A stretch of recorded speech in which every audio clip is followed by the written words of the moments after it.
recording. Okay, so we will start now. So आज के class में जो हम लोग पढ़ने जा रहे हैं वो स्टार्ट है यूनिट्स एंड मेजरमेंट का, जो आपका चैप्टर नंबर 2 है। ये है चैप्टर 2। इसमें हम लोग क्या पढ़ेंगे, तो क्या होगा कि फिजिक्स में जितनी क्वांटिटीज हैं उन सारी क्वांटिटीज को हम लोग क्या नाम देते हैं, फिजिकल क्वांटिटीज। फिजिकल क्वांटिटीज, ये जो फिजिकल क्वांटिटीज हैं ये वो क्वांटिटीज को कहते हैं जिनको हम लोग मेजर कर सकते हैं। These physical quantities can be measured. वो डेफिनेशन आपको लिख लेना है फिजिकल क्वांटिटीज का। Those quantities that can be measured are called physical quantity, right. अब इसमें कौन कौन से एग्जाम्पल्स आ सकते हैं, बहुत सारे। अभी तक फिजिक्स में जो भी आपने पढ़ा सबका नाम ले लीजिए। Displacement, velocity, acceleration, force, momentum, kinetic energy, potential energy, all of these quantities are physical quantities। अच्छा, कौन सा क्वांटिटी ऐसा होगा जो नहीं है फिजिकल?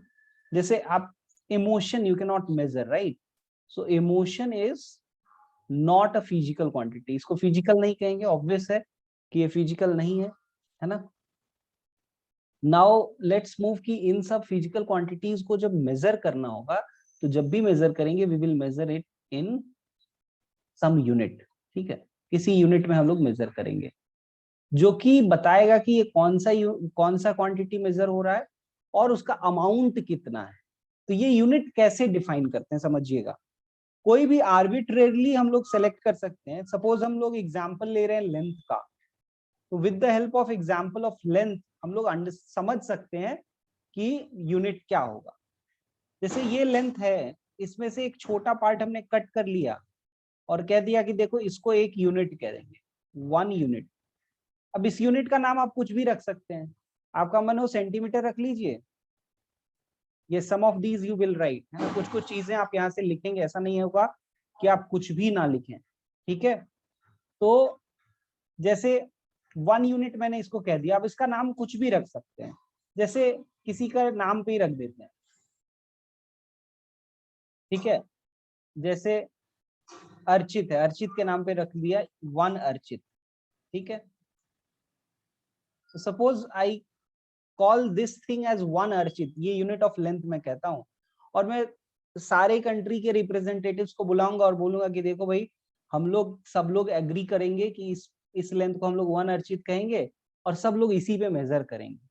तो अगर वो एक्सेप्टेबल हो गया पूरे कंट्रीज में, या फिर कम से कम एक लोकेलिटी में भी एक्सेप्टेबल हो गया, तो उसके बाद जो उससे 2 गुना लेंथ होगा उसको क्या बोल देंगे, 2 Archit, twice of the unit जो हमने बनाया है।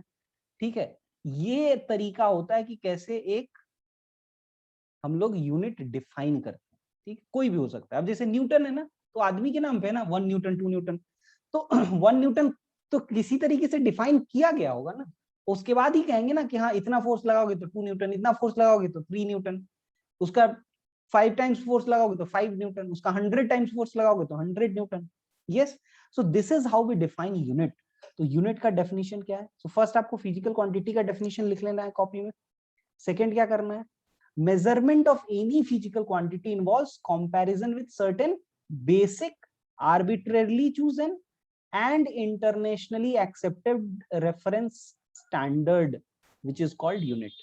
ठीक है, तो क्या क्या होना चाहिए, एक बेसिक क्वांटिटी होना चाहिए, एक बेसिक कोई चीज ले लें जो कि आर्बिट्रेरली चूज किया गया और रैंडमली कोई भी ले लिया, कोई दिक्कत नहीं, और उसको इंटरनेशनली हम लोगों ने एक्सेप्ट भी करवा लिया।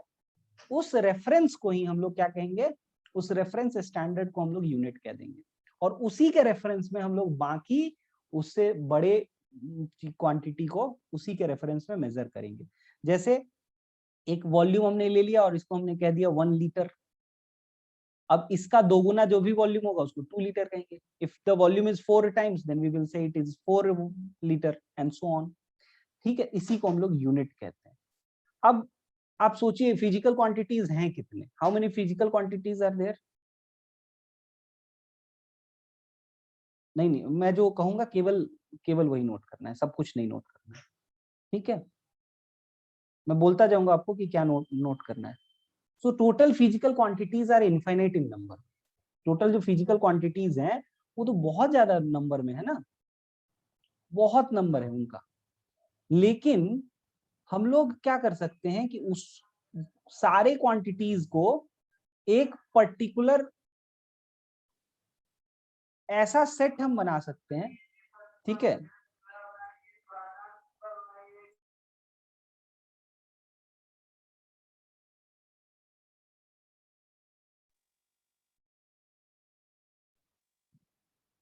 तो हम लोग यूनिट देख लिए कि यूनिट क्या है, और फिजिकल क्वांटिटीज की बात कर रहे थे। तो total physical quantities, how many physical quantities are there? Total infinite, मतलब बहुत लार्ज नंबर है, इनफाइनाइट नहीं कहेंगे लेकिन बहुत लार्ज नंबर है फिजिकल क्वांटिटीज का। तो हम लोगों ने क्या किया है कि कुछ ऐसे क्वांटिटीज बनाए हैं जिसको हम लोग बेस क्वांटिटी कहते हैं या फंडामेंटल क्वांटिटी कहते हैं, और उनके यूनिट्स को बेस यूनिट और फंडामेंटल यूनिट कहते हैं। और ये कितने हैं? दीज आर 7 इन नंबर, ठीक है। ये जो फंडामेंटल क्वांटिटीज हैं, इनसे बाद के और सारे क्वांटिटीज को डिराइव किया जा सकता है, ठीक है। So other quantities can B derived from these base और फंडामेंटल क्वांटिटीज, ठीक है। सो यहां पर आप देखिए the unit of the fundamental और बेस क्वांटिटीज, ऐसे फंडामेंटल या बेस क्वांटिटीज ले रहे हैं जिससे बाकी अदर क्वांटिटीज को हम लोग क्या कर सके, डिराइव कर सके। उनके यूनिट को क्या बोलते हैं? फंडामेंटल या बेस यूनिट कहते हैं। And the unit of all other physical quantities can be expressed as combination of these base units. Example के लिए मैं आपको एक एग्जाम्पल लेके बता रहा हूं। जैसे मान लीजिए वॉल्यूम। सो वॉल्यूम का आप जितना भी फॉर्मूला देखेंगे उसमें आपको कहीं ना कहीं से लेंथ का क्यूब नजर आए, मतलब 3 टाइम्स लेंथ मल्टीप्लाई हो रहा है। जैसे आप देखिए क्यूबॉइड का LBH, लेंथ ब्रेथ और हाइट तीनों लेंथ ही है वास्तव में, उसको हम लोग मल्टीप्लाई कर रहे हैं और वॉल्यूम मिल रहा है। आप देखिए 4/3 पाई आर क्यूब, ये भी एक वॉल्यूम है, यहां भी आर का क्यूब हो रहा है यानी लेंथ का क्यूब कर रहे हैं, तब आपको वॉल्यूम मिल रहा है। तो हमेशा वॉल्यूम जो होगा वो कह सकते हैं कि वॉल्यूम एक डिराइव्ड क्वांटिटी है जिसको लेंथ का क्यूब करने से मिल सकता है। तो वॉल्यूम हो गया हमारा डिराइव्ड क्वांटिटी और उसका यूनिट को कहेंगे डिराइव्ड यूनिट। और लेंथ जो हो गया वो फंडामेंटल यूनिट का हिस्सा हो गया, इस 7 का हिस्सा है लेंथ। वेलोसिटी ले लें। वेलोसिटी क्या होगा? वो होगा displacement by time. Displacement base unit है यानी लेंथ है, डिस्प्लेसमेंट बेसिकली लेंथ ही तो है। तो लेंथ और टाइम इन दोनों का जो रेशियो कर रहे हैं वो वेलोसिटी आ रहा है। तो यहाँ पे हम क्या कहेंगे? डिस्प्लेसमेंट जो होगा वो डिराइव हो गया, सॉरी वेलोसिटी डिराइव्ड हो गया, और डिस्प्लेसमेंट और टाइम जो हो गया वो फंडामेंटल क्वांटिटी हो गया, एंड सो ऑन। ऐसे बहुत सारे एग्जांपल्स हम लोग समय के साथ देखते जाएंगे। तो ये क्लियर हो गया पहली बात कि वैसे क्वांटिटीज जिनको हमने सेलेक्ट किया है कि ये हम लोग फंडामेंटल क्वांटिटीज लेंगे, उनकी संख्या 7 है, their number is 4 and they are called either base quantities और fundamental quantities, and their respective units are called base units और फंडामेंटल यूनिट्स। इतना क्लियर हो गया। And then other quantities which exist in physics, they can be taken as derived quantities and their unit will be termed as derived units. उन सब को क्या किया जा सकता है? हम लोग derive कर सकते हैं using the fundamental quantities. This much I think should be clear. And next term is system of units. System of units किसको कहते हैं? What do we mean by system of units? System of units जो है एक ऐसा unit का collection जिसमें सारे क्वांटिटीज हो, फंडामेंटल क्वांटिटीज भी हो और फिजिक और डिराइव्ड क्वांटिटीज भी हो, उसका जो कंप्लीट सेट है बोथ बेस यूनिट्स का और डिराइव्ड यूनिट्स का, उसी को हम लोग कहते हैं सिस्टम ऑफ यूनिट्स, ठीक है। तो अब हम लोग देखने जा रहे हैं कि कौन कौन से सिस्टम ऑफ यूनिट्स पहले हुआ करते थे जिसको बाद में हमने बदलकर SI कर दिया है ना, इंटरनेशनल सिस्टम में कन्वर्ट कर दिया। तो पहले जो यूनिट बहुत पॉपुलर हुआ करता था, जो पुराने बुक्स में अभी भी आपको दिख जाएगा, वो कौन कौन से थे? देखिए एक CGS बहुत पॉपुलर यूनिट था, CGS, दूसरा FPS और तीसरा MKS, ये 3 बहुत पॉपुलर यूनिट्स थे। CGS अभी भी कई बार पूछ लिया जाता है, इस क्वांटिटी का CGS यूनिट बताओ, क्वेश्चन में आ जाता है। तो हम लोग थोड़ा सा वी कैन नॉट से कि डिराइव्ड यूनिट्स आर इन्फिनिटी, है ना, वो डाउट क्लियर मैं कर दूं यहाँ पे। वी कैन नॉट से कि derived units are infinity, but they are in very large number, that is for sure, क्योंकि इनफाइनाइट होगा तो हम लोगों को पता नहीं, दैट इज क्लियर ना, कि मतलब मान लो 1000 क्वांटिटीज आर देयर, तो इट इज वेरी लार्ज। लेकिन अगर इनफाइनाइट हो गया तो इट मींस हम लोग वहां तक पहुंचे नहीं, राइट। और जितना हम खोज चुके हैं वो तो फाइनाइट ही होगा ना, 1 लाख हो सकता है, 1 करोड़ हो सकता है, लेकिन जो भी होगा वो फाइनाइट होगा। सो वी सिंपली से, ये इनफाइनाइट मैंने लिख भी दिया है, मैं इसको मिटा ही देता हूँ, सबसे बढ़िया होगा, है ना। इनफाइनाइट का मतलब यहाँ पर मेरा था very large number of physical quantities are there. So now coming back to the different system of units जो कि थे। आपको मालूम है कि बहुत सारे सिस्टम ऑफ यूनिट्स हम लोग के यहाँ आसपास में भी चलता है।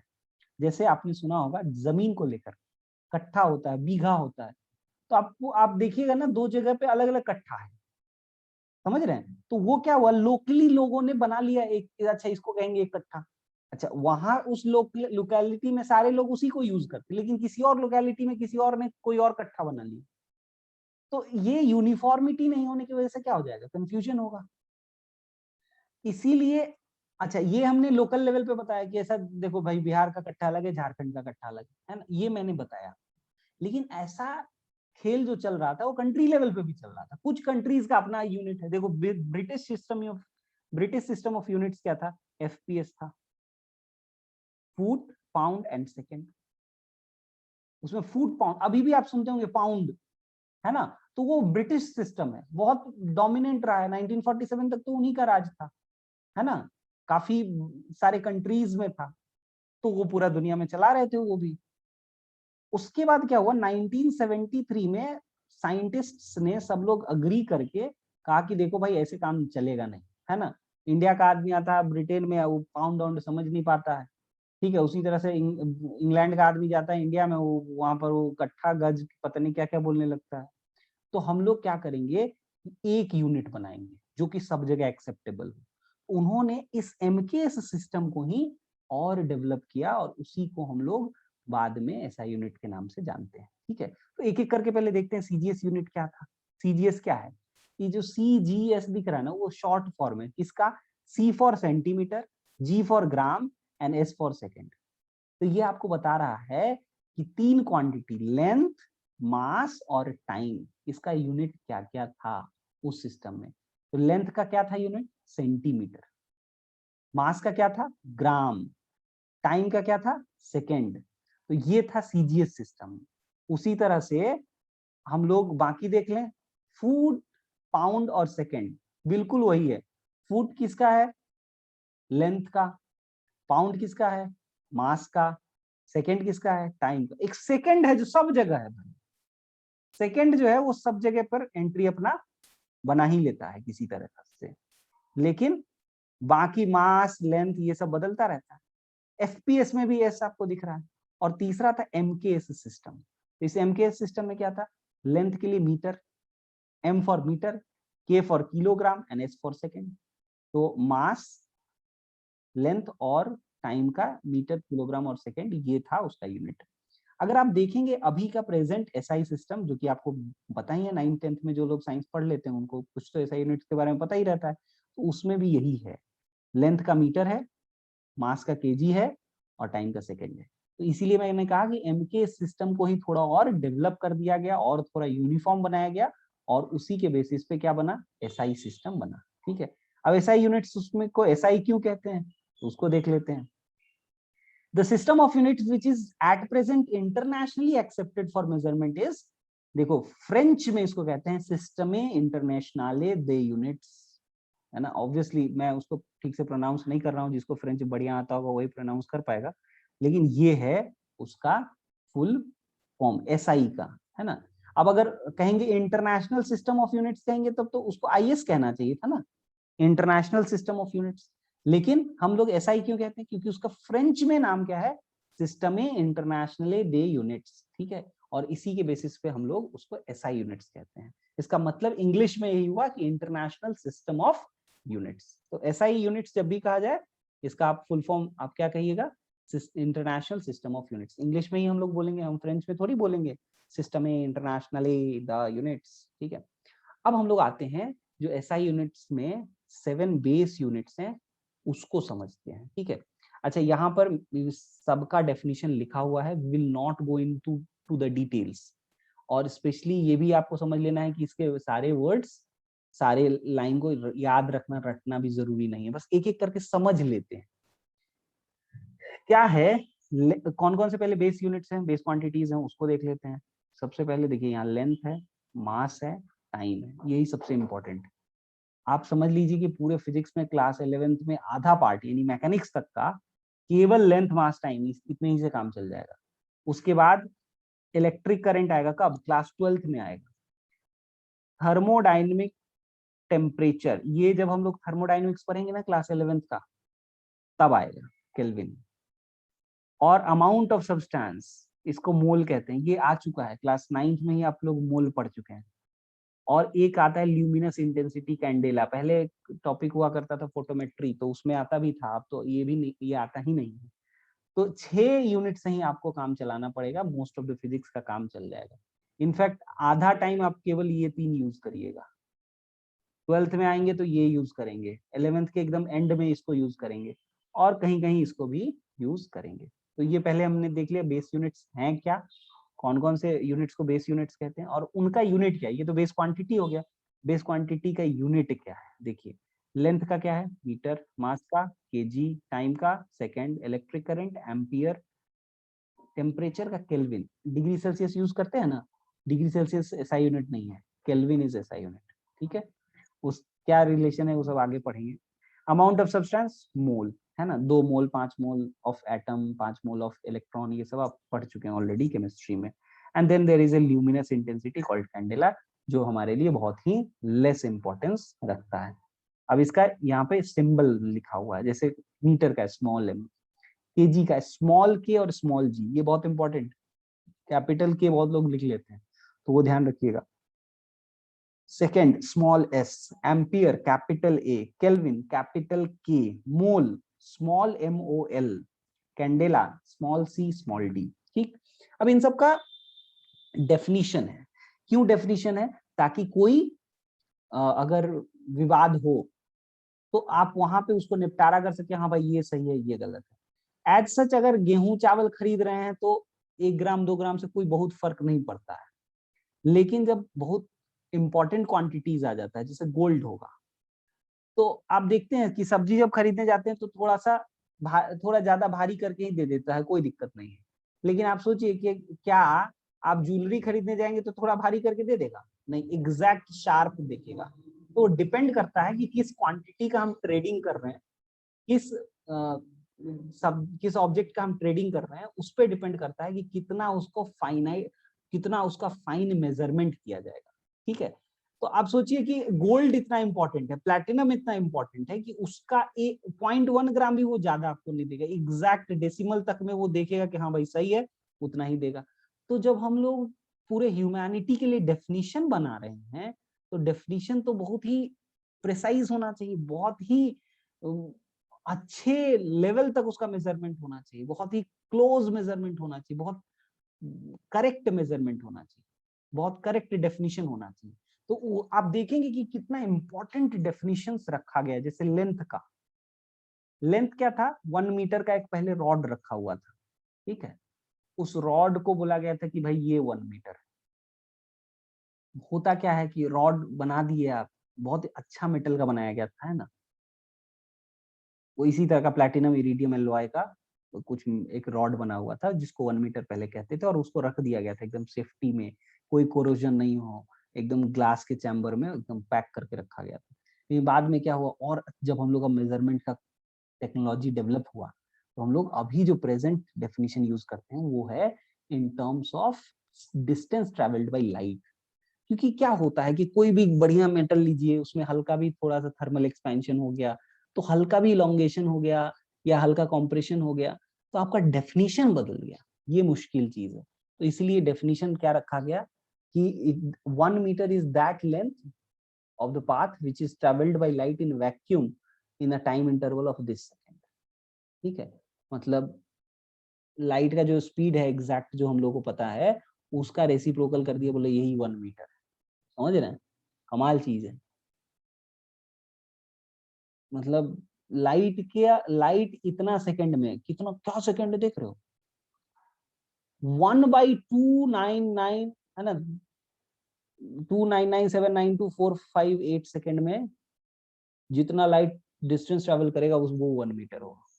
1 मीटर ट्रेवल करने में इतना कम समय लगता है लाइट। तो ये इस तरह से बहुत प्रिसाइज डेफिनेशंस दिया गया है।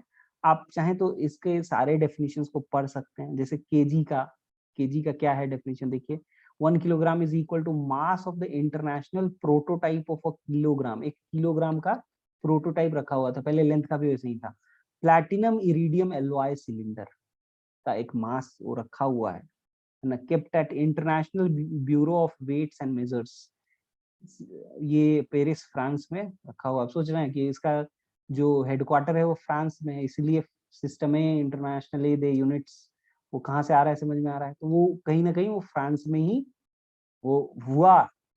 अगर मान लीजिए कोई कन्वेंशन हुआ, मीटिंग हुआ, तो उसी के हिसाब से काम चल गया और वहीं पे उसका क्या रखा गया, हेडक्वार्टर रखा गया।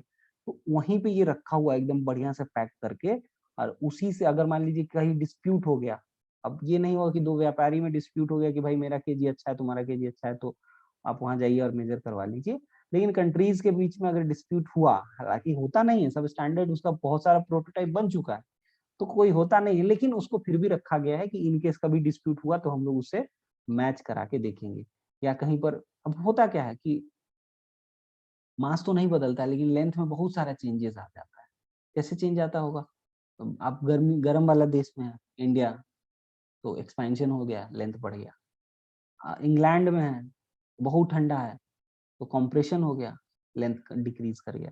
इसीलिए वो जो प्रोटोटाइप था उसको चेंज करके हम लोग लाइट वाले पे आ गए थे इन केस ऑफ लेंथ। ठीक है, नाउ टाइम पे आते हैं।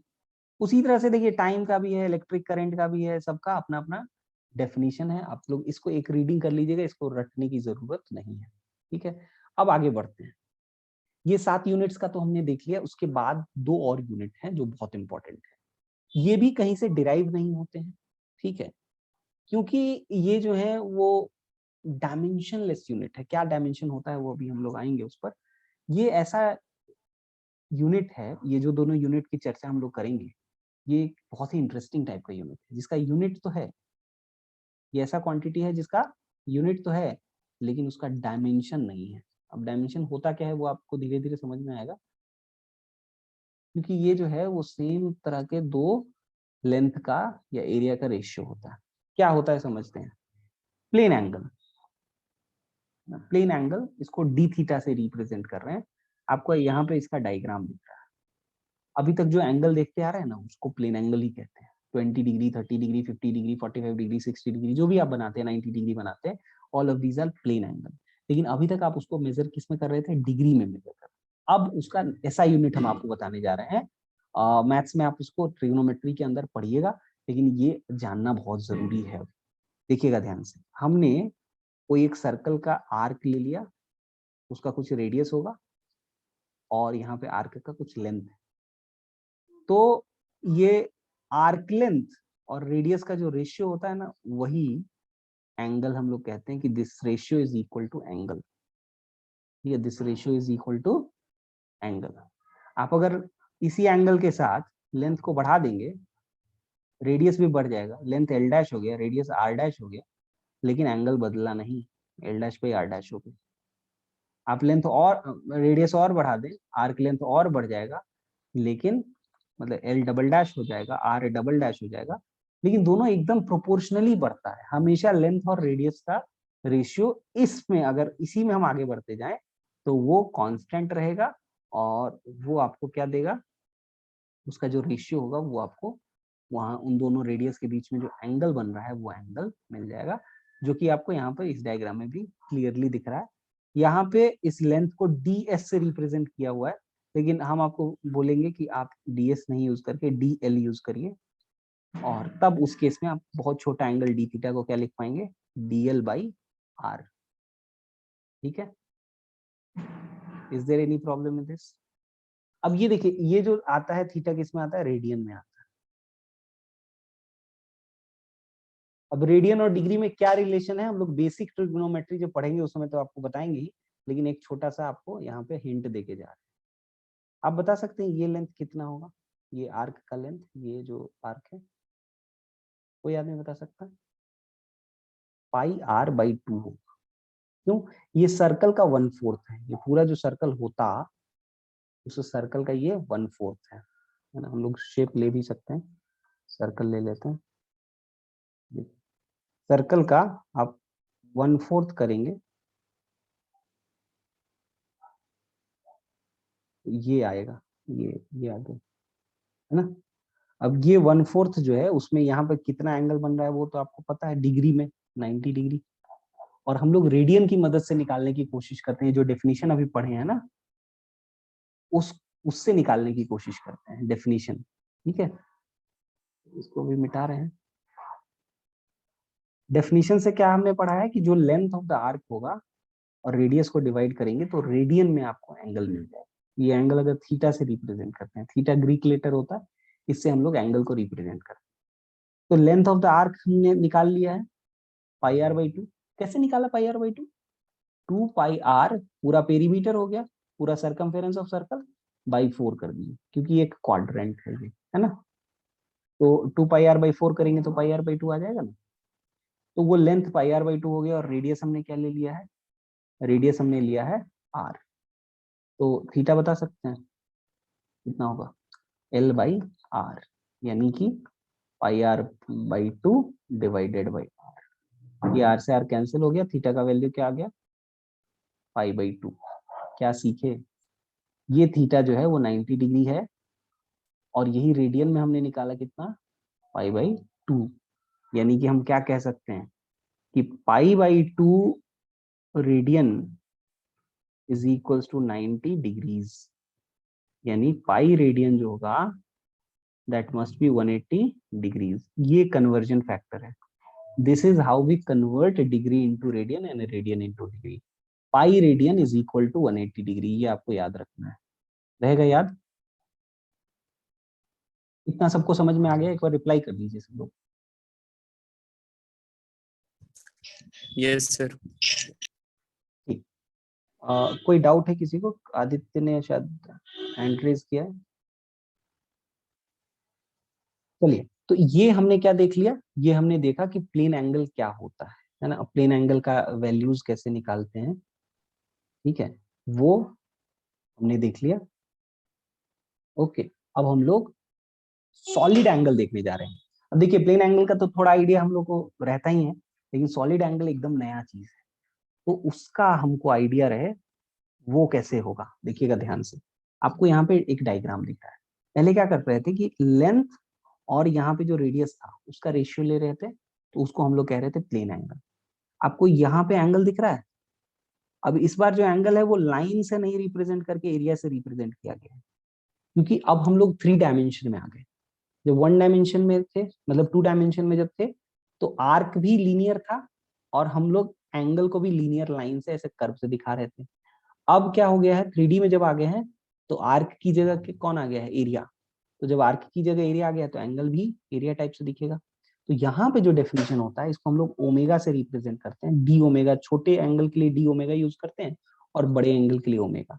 बिल्कुल इसी तरह से जैसे थीटा हम बड़े एंगल के लिए यहाँ यूज कर रहे थे, और यहाँ पे आपको डायग्राम में डी थीटा दिख रहा है। तो डी ओमेगा जो हम लोग डिफाइन करते हैं, ये जो एरिया है, अगर उस एरिया को डी ए कहा जाए, छोटा सा एरिया लिए, और ये जो रेडियस है उस रेडियस का स्क्वायर, ठीक है, इसका जो रेशियो होगा, इसी रेशियो को हम लोग सॉलिड एंगल कहेंगे। अब अगर आप ध्यान से देखें तो जो प्लेन एंगल था वो भी लेंथ और लेंथ का रेशियो था, और जो सॉलिड एंगल है वो एरिया और एरिया का, यानी एरिया है ऊपर तो लेंथ का स्क्वायर, और नीचे आर स्क्वायर है वो भी लेंथ का स्क्वायर। तो सेम तरह के क्वांटिटी का कोई रेशियो होगा तो वो डायमेंशन लेस होगा। लेकिन डायमेंशन लेस होने के बाद भी इसका कुछ क्या होगा, इसका कुछ यूनिट जरूर है। क्या यूनिट है? तो प्लेन एंगल का यूनिट है रेडियन। आपको दिख रहा है यहाँ पे डी थीटा के बगल में यहाँ लिखा हुआ है प्लेन एंगल का यूनिट रेडियन, और सॉलिड एंगल का यूनिट देख के बताइए सब लोग, स्टेरेडियन। ठीक है,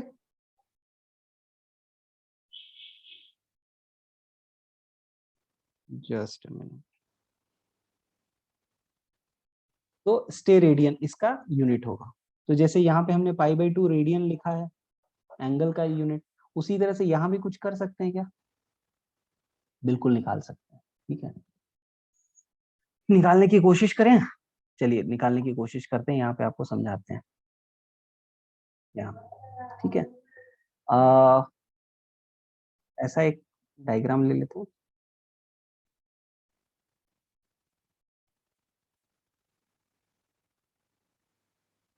ये हिस्सा दिख रहा है सबको?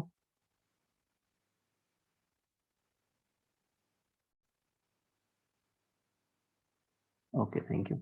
ये जो हिस्सा आपको दिख रहा है, ये अगर आप एक स्फीयर लेंगे तो उस स्फीयर का 1/8 हिस्सा होगा।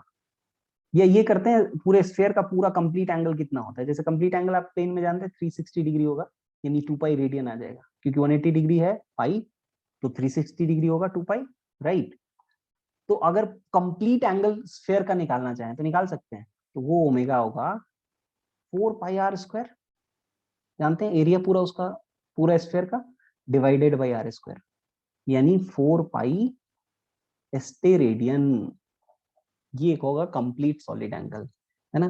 थोड़ा बहुत और हम लोग नेक्स्ट क्लास में देखेंगे कंप्लीट सॉलिड एंगल के बारे में, और उसके बाद नेक्स्ट पार्ट में एंटर कर जाएंगे जिसमें हम लोग मेजरमेंट ऑफ लेंथ पढ़ेंगे। आई होप सब लोगों को समझ में आ गया है।